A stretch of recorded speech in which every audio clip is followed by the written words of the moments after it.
"Can you walk me home?" she asked quietly, clutching her coat tighter as the streetlights flickered on. The poor single dad hesitated.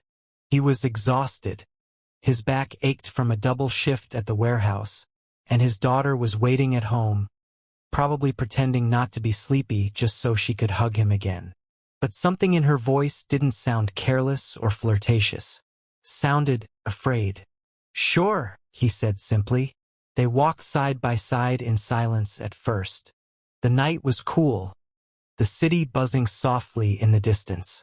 She kept glancing over her shoulder, and he noticed. He adjusted his pace so he was slightly closer to her, not touching, just present. He'd learned that kind of awareness raising a child alone. "Thank you," she said after a moment. "Most people don't stop." He gave a small shrug. "I'd hope someone would do the same for my daughter someday." That made her look at him differently. As they walked, she asked about him. He didn't dress it up. He told her the truth. His wife had left years ago. No drama, no bitterness, just facts. He worked hard, came home tired, cooked simple meals, helped with homework, and tried to be both mom and dad without complaining. "And you?" he asked. She smiled, but it didn't reach her eyes. "I work a lot.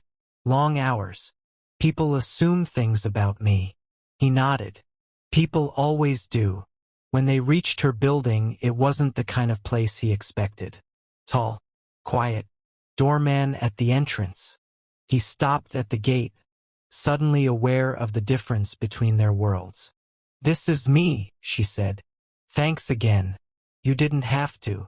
He smiled politely. "Get home safe." She hesitated, then said, "Would you like some coffee? Just as a thank you." He checked his phone. A message from his daughter's babysitter said she was already asleep. He nodded. "Okay, just for a minute." Inside, the apartment was elegant but warm. Not flashy. Lived in. Photos on the walls, books on the tables. She made coffee herself, no assistance, no show. "You're not what I expected," she said softly. He laughed once. "That makes two of us." Over coffee, she listened more than she talked.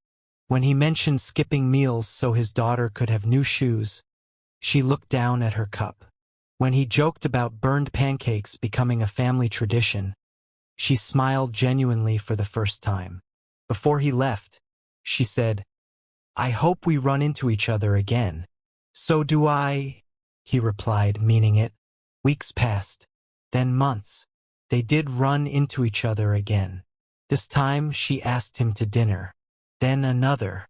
He never asked about her money, never treated her differently. He paid when he could. When he couldn't, he was honest. One evening, she finally told him the truth. About the company she owned. The investments. The millions. He was quiet for a moment. Then he said, "Does that change who you are?" She shook her head, nervous. "Then it doesn't change how I see you." Tears filled her eyes. He didn't fall in love with her wealth. He fell in love with her kindness, her loneliness, her laughter. And she didn't fall for his poverty. She fell for his strength, his humility, and the way he loved his child without conditions. The night she first asked, "Can you walk me home?" he thought he was just being polite. He never knew he was walking into a future that would change both their lives forever. The first time she came to his small apartment, she didn't say a word. She noticed the worn sofa with a blanket stitched in uneven lines, the tiny shoes by the door, the drawings taped crookedly on the wall, a fridge humming a little too loudly, a home built on effort, not comfort. "This is where we live," he said, suddenly self-conscious. "It's not much." She knelt down and picked up one of the drawings. A stick-figure family holding hands, the dad drawn tallest. "It's everything," she said softly. His daughter peeked out from the bedroom, half curious, half shy. He introduced them carefully, protective but calm. The little girl studied her for a second, then smiled. "Are you Daddy's friend?" "Yes," she answered, lowering herself to the child's height. "I hope so." From that moment, something shifted. She didn't bring gifts. She didn't show up in expensive clothes. She came with groceries, helped with homework, burned pancakes just like him. She listened when he talked about his fears, about failing as a father, about money running out, about not being enough. And when she spoke, he listened too. About boardrooms that felt colder than streets at night. About people who stayed close only because of what she could give them. About how lonely it felt to never be sure if kindness was real. One night, he found an envelope slipped under his door. Inside was a check. Enough to erase his worries in one stroke. He knocked on her door the next morning and handed it back without anger.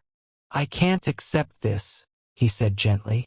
"If I ever need help, I'll ask. But I don't want my daughter growing up thinking love comes with a price tag." She stared at the envelope, then at him. Slowly, she tore it in half. "I've never had anyone say no to my money," she whispered. "I'm not saying no to you," he replied. "Just to that." That was the moment she knew. Not because he was poor, not because he was proud, but because he had dignity no amount of money could buy. Months later, when the world finally learned who she really was, headlines buzzed. Cameras followed. People whispered. He stood beside her anyway.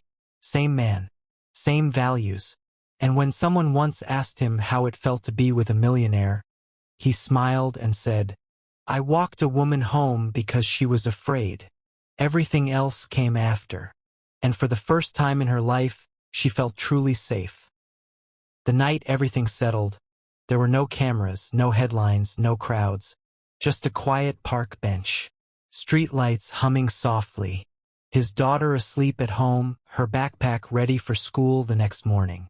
She sat beside him, holding his hand, not as a powerful woman, not as a millionaire, just as herself. "I used to think safety came from money," she said, "from guards, from locked doors." He looked at her, calm as always. "Safety comes from knowing someone would stand up for you even when there's nothing to gain." She leaned her head on his shoulder. For the first time in years, she didn't feel watched, or judged, or needed for what she owned, just loved.